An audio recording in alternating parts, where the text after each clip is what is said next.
in the last 24 hours or less, or however long it's been, what have you learned about Sam Houston State? A lot of what we anticipated. They're very well coached, very fundamentally sound in terms of executing on offense. Matt Deggs, the coach there, does a really good job, and they're a mixture of experience in terms of some of the guys at the top of the order with a lot of college at-bats, and have some really talented freshmen.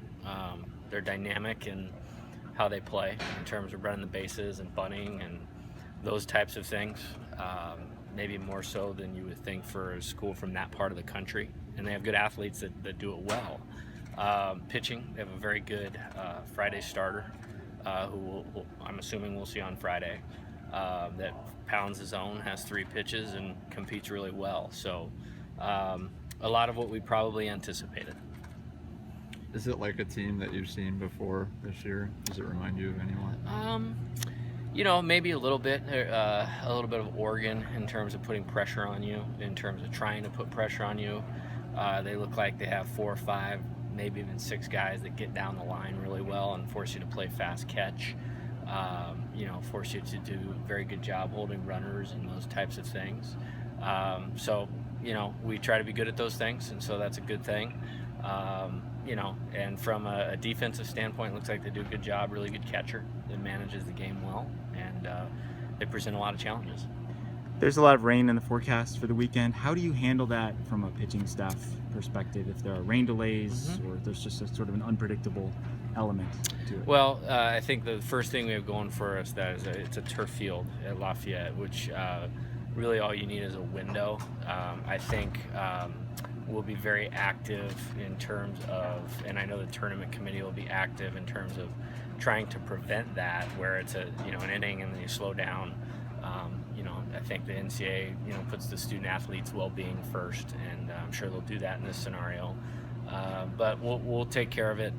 Been in postseason where that's happened a few times, and just got to keep guys moving around. You got to keep all hands on deck and be ready. And I know we'll be ready for that. What were your expectations for Nathan Bannister in the fall, and how is his performance compared to what your expectations were? Well, the first thought on him was he looked like the one pitcher on the staff that was returning that had pitched some significant innings. I think he threw 100 innings last year. And so I felt like that experience would be valuable, knowing that the pitching staff was probably the number one priority of what we were going to have to get right to have any chance of being successful this year. So the first thing I did was I made sure that he knew he had a place here, and I wanted him to return for his senior year, and that's without ever seeing him throw a pitch, just kind of evaluating his season. Secondly, after we got together, it was an improvement in his physical conditioning and athleticism needed to be made, and he did that. We've obviously talked a lot about that, and he's really benefited. I think it's a unique situation because he's done such a good job with that. You're seeing his performance continue to go like this as the year's gone along. He's better than he was earlier in the year, and he was pretty good early in the year. So it's been all positive, as far as what he's done this year. Cesar was telling me that a lot of the positive stuff you see from the pitching staff is just their ability to hit spots. How have they improved with that throughout this year?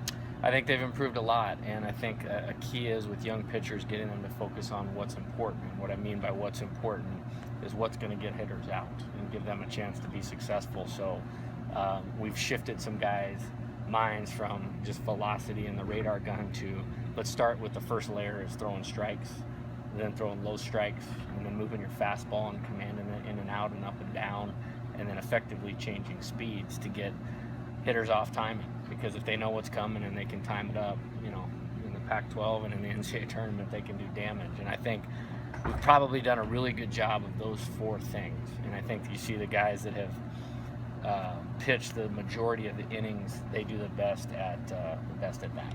Is that going to fit playing against Sam Houston State's approach? Absolutely. I think it fits against the Yankees or the Giants approach. If you don't get guys off time, you're going to have a hard time. And these guys look very well coached offensively.